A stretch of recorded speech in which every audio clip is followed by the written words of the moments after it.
बिना वैक्सीन ये कैसे हो रहा है इलाज? ये तो मैं कहूँगा कि भैया ये तो मिलियन डॉलर क्वेश्चन है कि नहीं?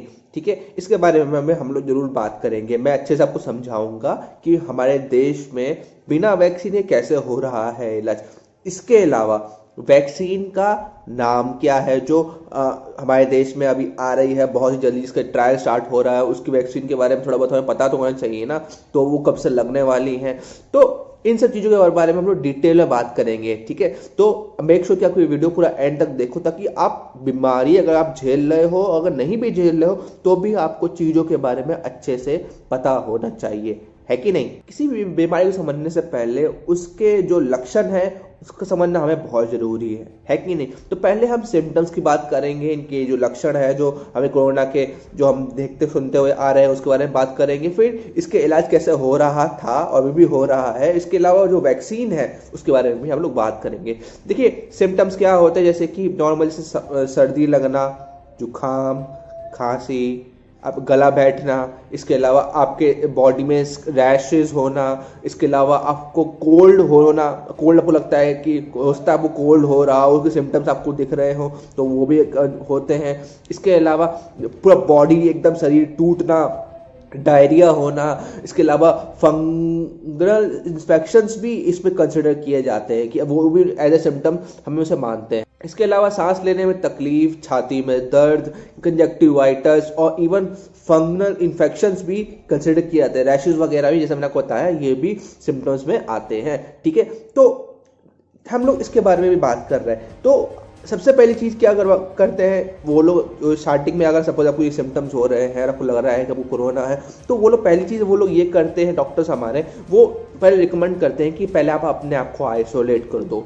ठीक है, आइसोलेट इन द सेंस कि आपको अपने आप को एक कमरे में बंद कर दो। ठीक है, चेक करने से पहले कि आपको कोरोना है या नहीं है। ठीक है, फिर वो आपको रिकमेंड करते हैं कि आप जितना हो सके हेल्दी चीज़ें खाओ, अब आप जितना हो सके आप आराम करो, जितना हो सके जो फ्लूइड्स की चीज़ें हैं जैसे पानी वगैरह वो बहुत पियो। ठीक है, अपना ख्याल रखो, अपने जिस आप खा रहे हो और आप जिस बर्तन में खा रहे हो वो अलग रखो।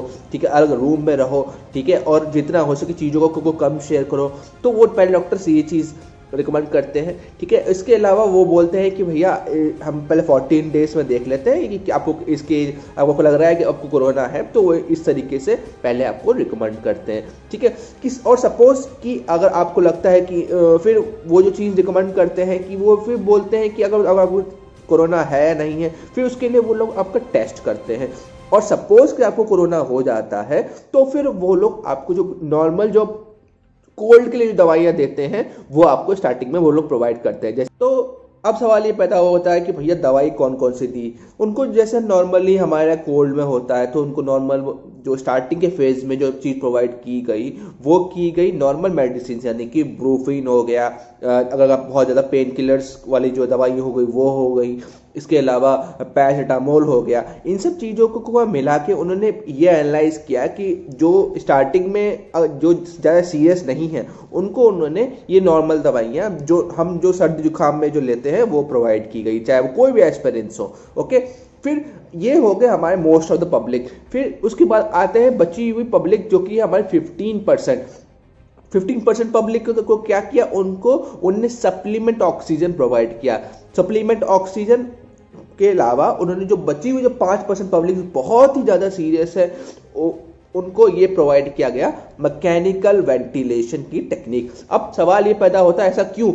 उनका इंटेंशन ये था कि पेशेंट्स को जो बहुत ज़्यादा सीरियस है और जो नॉर्मल है उनको, नॉर्मल को तो उन्होंने रख दिया साइड में, लेकिन जो बहुत सीरियस है उनका इंटेंशन ये था कि जितना हो सके जो पेशेंट्स हैं उनको एकदम प्योर ऑक्सीजन प्रोवाइड की जाए।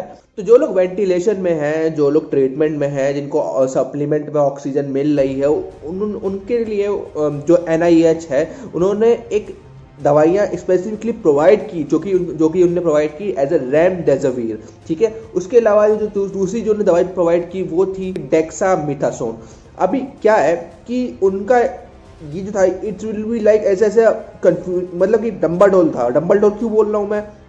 क्योंकि ये था it can work it can not, तो मतलब ये थी, तो इसलिए उन्होंने एज ए कंसिडर में रखा। एक दवाई और आई थी जिसका रिसेंटली जो NIH ने बोला था देखते इसे ट्राई करते, तो उन्होंने प्रोवाइड की एज अ हाइड्रोक्सी क्लोरीन और क्लोरीन। ये दो ऐसी थी जो उन्होंने स्टार्टिंग में ट्राई की, फिर उन्होंने बाद में it will be not recommended ये घोषित कर दी, मतलब कि इसको रिकमेंड या नहीं दिया जाएगा। तो ओवरऑल समरी क्या है जरा हम समझ लेते हैं।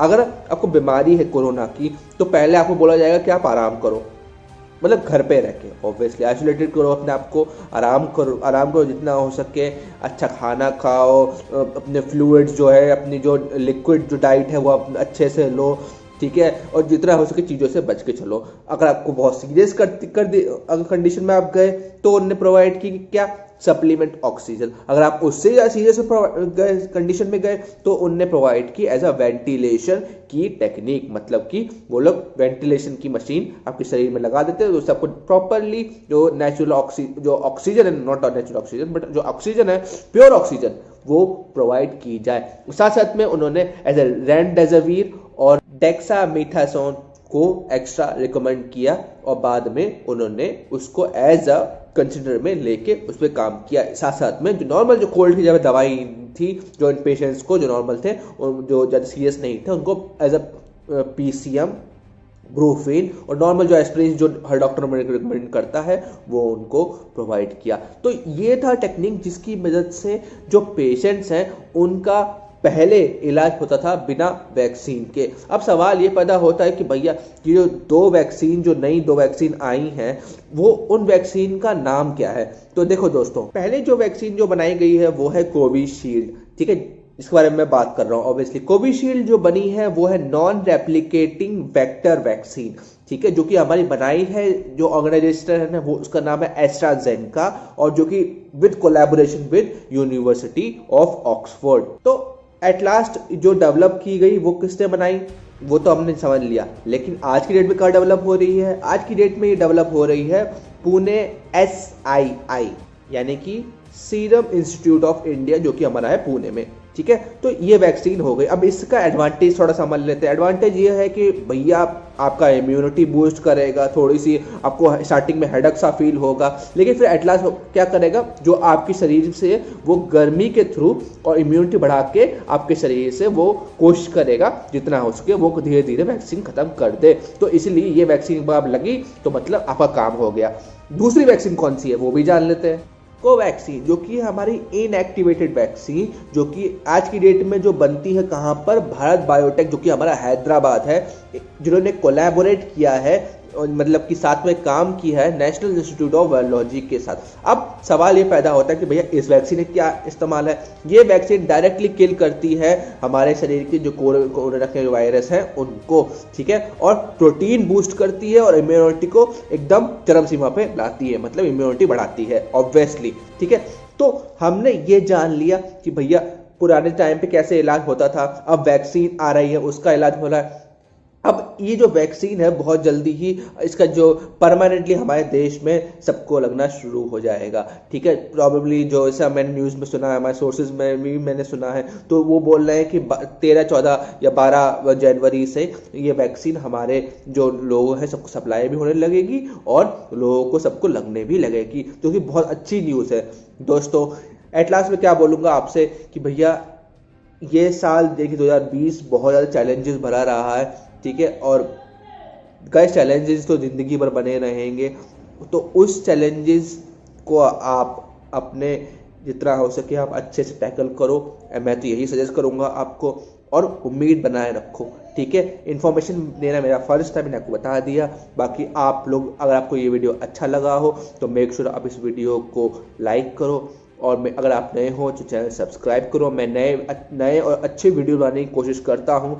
मेरे वीडियोस में इन्फॉर्मेशन भी आपको मिलेगी और मेरे वीडियोस में कुछ ना कुछ सीख भी मिलेगी। तो गाइस चैलेंजेस को टैकल करते रहो और कोशिश करते रहो, क्योंकि कोशिश करने वाले की हार नहीं होती। तो देखो ये वैक्सीन उसका जीता ज़्यादा सबूत है। तो गाइस उम्मीद बनाए रखो, कोशिश करते रहो, सब कुछ अच्छा होगा, विश्वास रखो। तो एट लास्ट अपना ख्याल भी रखो, ओके। और जैसा मैं वीडियो के एंड में बोलता हूँ, अच्छी सोच के साथ सोचो ये बात,